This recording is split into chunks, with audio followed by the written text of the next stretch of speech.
كشف عن أقدم مخطوطات القرآن الكريم التي أعلنت عنها جامعة برمنغهام البريطانية. مخطوطات تبين بعد فحصها بالكربون المشع أن عمرها يبلغ نحو 1370 عاما، وهو ما يجعلها من أقدم مخطوطات القرآن في العالم.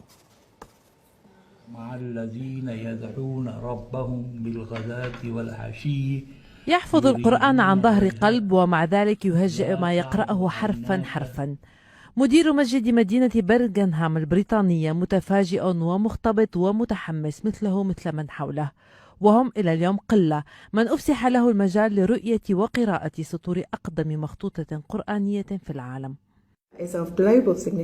هذا كنز له أهمية عالمية للإرث الإسلامي ولدراسة الإسلام، كما أنه مصدر فخر للجالية المسلمة هنا.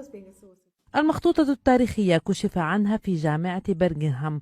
هنا على رف من رفوف المكتبة البريطانية بقيت هذه المخطوطة محفوظة لأكثر من 100 عام من دون أن ينكشف خبرها إلى اليوم.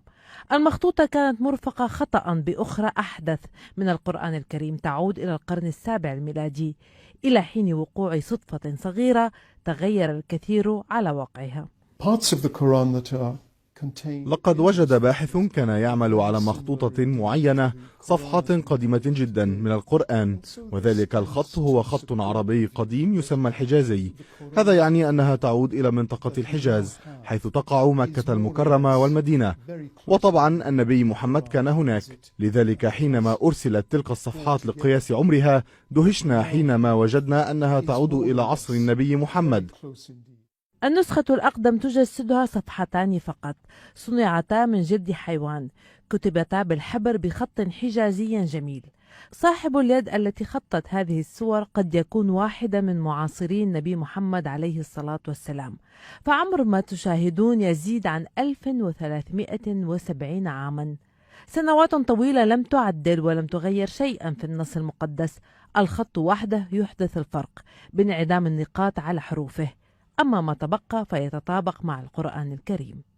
جميع المسلمين في العالم يتطلعون الآن لرؤية هاتين المخطوطتين. بالفعل كثيرون سيقصدون برغنهام في شهر أكتوبر المقبل، هو الموعد الذي حددته الجامعة لعرض المخطوطة على العامة. بهذا الخبر ستسرق مكتبة جامعة برغنهام الأضواء من مكتبة برلين التي احتفظت لسنوات بأقدم مخطوطة قرآنية، مخطوطة قيل أنها تعود إلى ما بعد وفاة النبي محمد صلى الله عليه وسلم بأكثر من 20 عاما، وتضم آيات من سورتي النساء والمائدة. سورة الكهف في مخطوطة برغنهام باتت الحدث اليوم وعنوانا جديدا في عناوين عظمة القرآن الكريم